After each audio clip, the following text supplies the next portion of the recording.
on the account of realities and authorities inspired by the Spirit of the Father of truth, the great apostle, referring to the authorities of darkness, told us that our contest is not against flesh and blood, but rather the authorities of the universe and the stars and the spirits of wickedness. I have sent this to you because you inquire about reality of the authorities. Their chief is blind because his power and his ignorance and his arrogance. He said with his power, I am God. There is none apart from me. When he said this, he sinned against the entirety. And this speech got up to the incorruptibility. And there was a voice that came forth from the incorruptibility, saying, You are mistaken, Satan, which is the God of blind.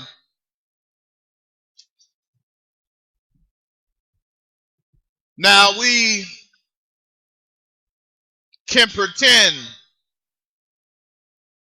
that we possibly understand the realm beyond us, that we can possibly understand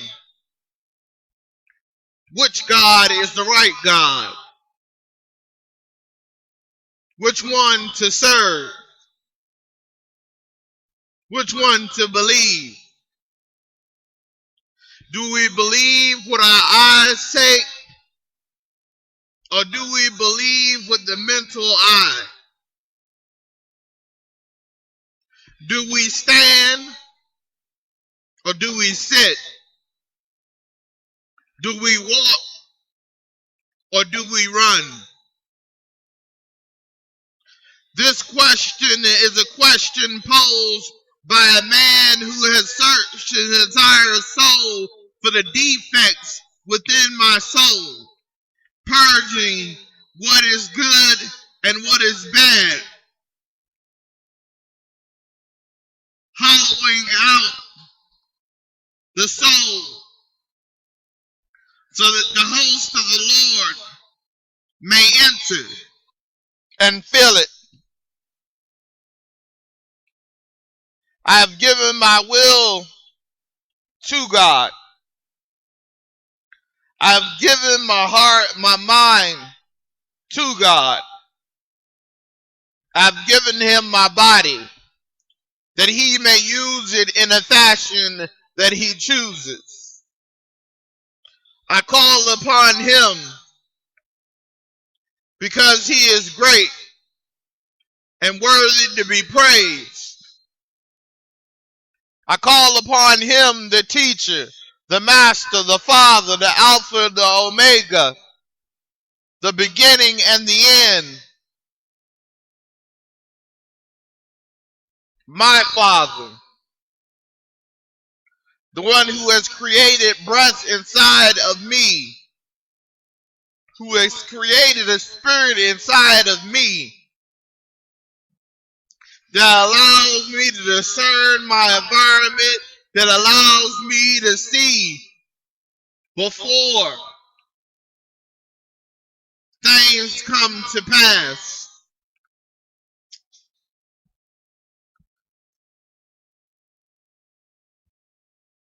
As a child, I believed it was a curse of the heavens above. I could not understand as a child why I would see such things, why I would hear such things, why I would pray many hours on my knees. One, I knew was because I was being abused, but two, I knew not what I could understand. The Bible was a riddle to me. It was confusing to me because God had many names. Jehovah, Elahi, Elohim, Allah, just to name a few. I was born in the depth of pain. I grew up in the depths of pain. Pain became my best friend. It became my motivator. It became the reason why I stood. The anger that was inside of me could set fire to anything that was around me, could destroy any person who listened to me.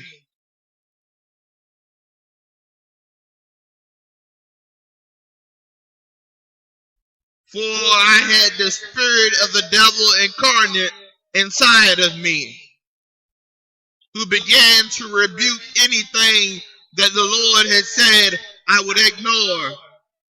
I began to rebuke everything that the Lord was about because of my suffering.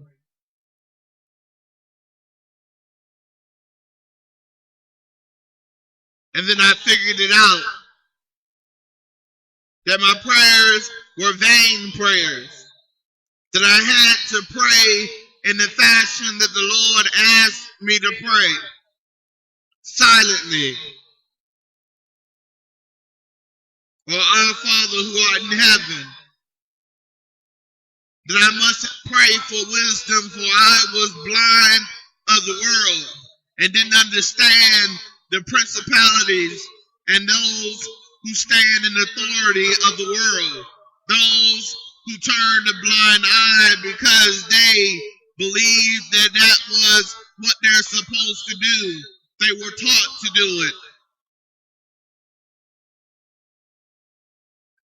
But my mind kept traveling me back in time when there were those who stood up for what they believed in, those who would fight for others, those who had the character to be strong. I was wrong. I was living in a time where people mind their own business because they didn't want to get involved. They didn't want to be a part of the fallout. They didn't want to be a part of the renewal of the soul. They had minded their own business, but yet they called themselves Christian. The more I began to know about God, I rejected the word Christian. I rejected being a Christian because the Lord has never looked at a religion and said that that religion is pure. Not in one scripture, not in one book did I find that the church or Christianity was good. He asked those that gather in his name. Man came up with Christianity because it sounded popular. Because they had to call the movement something. And the movement was of blind men who saw themselves worthy to build temples, worthy to build churches, and preach lies. They had done everything that God asked them not to do. They created the lamb into an idol.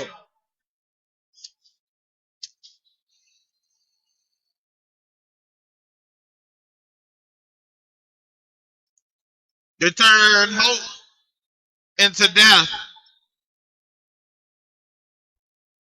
They went to war with the Muslims because they refused to believe in the New Testament. Because they refused to call Jesus Christ the Son of God. They were bent on the power of drunkenness with their newfound authority. You have to remember that the Romans had begun to believe that there was a Christ, that he was here, and that they killed him, and that they repented and gone out into the world to rid those who do not believe in their belief.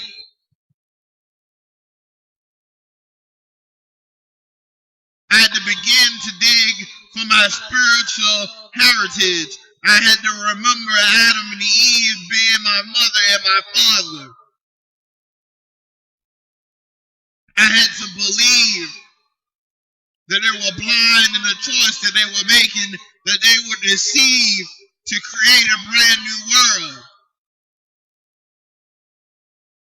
A world filled with worshipers that will worship the wrong God, that will ask God for gold and silver, ask God for homes and cars, ask God for things that only serve the material world, but not the things that enrich the heart and the spirit.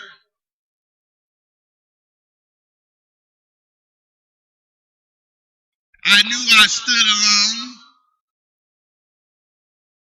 I've been kicked out of a church before for calling the pastor a fraud, ripping the people off, not speaking the full fruition of the Lord, but just wanting to have a title.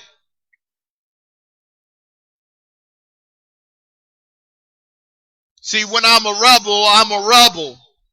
I fight dirty. I get in the trenches and I'm taking everything out. And when I get into that trench, every enemy I see is going to be destroyed. I begin to realize that I had to stand on holy ground. I had to be fortified by God. I had to be strengthened by God. I had to be blessed and baptized by God. My God told me that water baptism is not enough.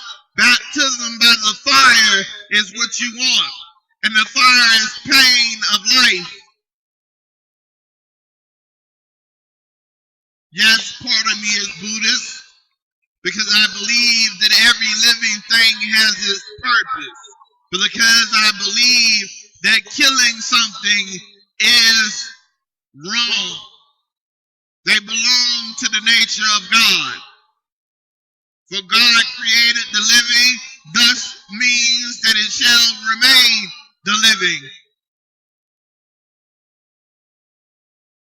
Buddhism taught me to understand the pain and use the pain and understand the power of pain, that we cannot erase suffering or get rid of suffering as long as the mind is suffering. As long as the mind is lacking belief in something. As long as the mind believes that it can control the world or the actions of others, is being small-minded. That we must have a larger mind. Not to corral the animals together and lead them and push them and prod them, but allow them to go naturally. It helped me and strengthened my belief in God. Buddhism is not a religion, it is a supplement. I studied the art of war and began to understand that the enemy is trying to destroy me from the inside out, trying to use my feelings and my emotions to cause me to do things, to step out of line, to walk off my holy ground. But I stood on my holy ground. I stood in my ditch, taking out the enemies one by one as they came towards me in life. Now I stand. more fervently, more honestly than I ever have before. 15 years ago, I created NSKT, and nobody understood that I was no longer interested in the lies, that all I wanted was the truth. No secrets, just truth.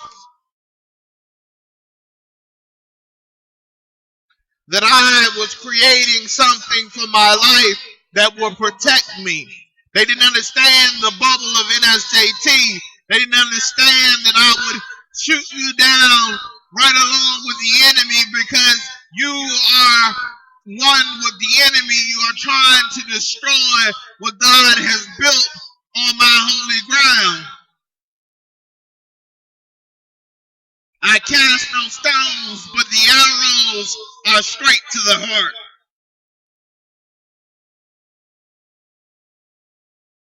I began to understand that my body was a temple.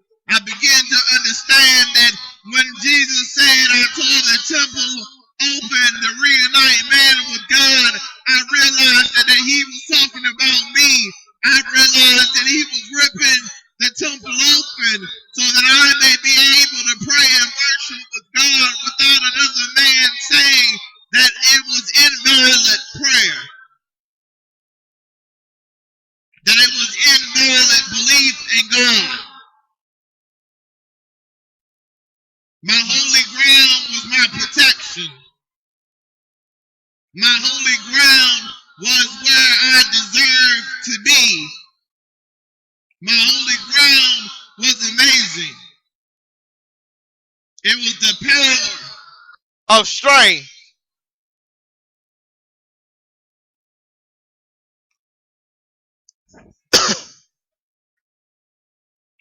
It was the dwelling place of love.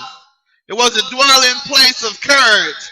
It was the dwelling place of truth. It was the dwelling place of faith. It was the dwelling place of peace. It was my own little island away from the world. It was a place where I daydreamed being a superhero. It was a place where I daydreamed the battles that I would take on in my life. It was a place where God spoke to me and told me things that I shouldn't know, but I knew. He was growing the power of discernment in me stronger than ever before. He left me messages that I should give to others.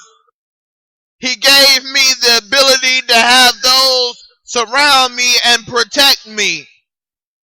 An inner circle. A family not of blood, but a family of love. A family that will lay down their lives for me, and me the same. Trustful advisors in the name and in the word of God.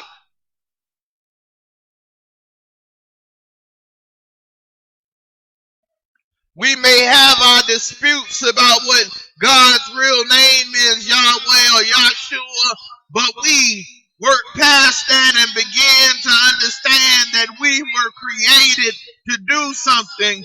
Our art, our talent was created to be something. We began to work at what we believed at the same time, and we have grown to stand for those principles no matter what. We forsake no man, but we challenge every man to believe in something greater, to believe that you belong to something greater. See, on my holy ground, I understand that there is passion and desire to want to be a part of the world. There's temptations that makes you want to cross the line. And I'm not going to lie, I crossed the line a couple of times, But I found my way back to my holy ground. I found my way back to my temple. I found my way back to my knees praying once again. I have found my way again to the words of my father. See, I went 8 years celibate because they said I couldn't do it. They said I couldn't do 2 years. I did 8. They said I could never be a chef, but I was a masterful chef. They said I would never get out of the neighborhood, but I left the neighborhood behind when I was 18, the ghetto. They said that I would be pushing carts of cans, but I brought home a paycheck every day, every week, every 2 weeks, every month. They said I would never be able to lift my voice and speak the name of God, but I have. But I am. They called me all kinds of frauds because they tried to find flaws in NSJT. They called me all kinds of crooks because I say do not trust me, but have faith in me. The Lord said trust no man, because every man is out for himself. So instead of coming to those who come to me for advice, I say, don't trust me, trust the faith that I have. That what operates the mechanics of me.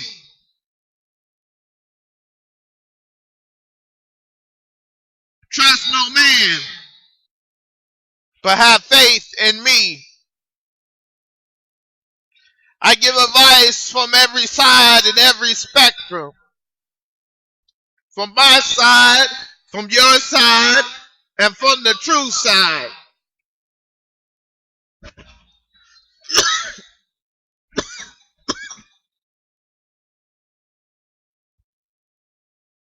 We have to start somewhere in shaping our lives. We have to start somewhere in building our temples. We have to start somewhere to stand and say, this is my holy ground. We have to begin to rebuke the devil at every turn when he offers us temptations, when he tells us just to go a little bit further this direction. And I got a surprise for you. He sure do. The death of your soul. We got to be able to say no. I'm standing on my holy ground. The answer is no. I'm perfectly satisfied with the temple I have built. I'm satisfied with the ground that I stand upon. I am satisfied with God and what he has given me. I want no more of your tricks or your trickery. No more of your enemies and demons and spirits inhabiting itself in my family to get to me because I am special. And I know this because the Lord has told me so. He has made me bury my face into the word until the word is enshrined in my mind. He has shown me new ways to live. He has shown me new ways to be. He has given me a new way to walk. He has given me a new way to talk. He has given me a new way to feel. He has changed my heart from cold to a beating warm heart. He has changed my ability to understand what others mean when they speak of the things of evil. I say this because I learned a lot on my holy ground.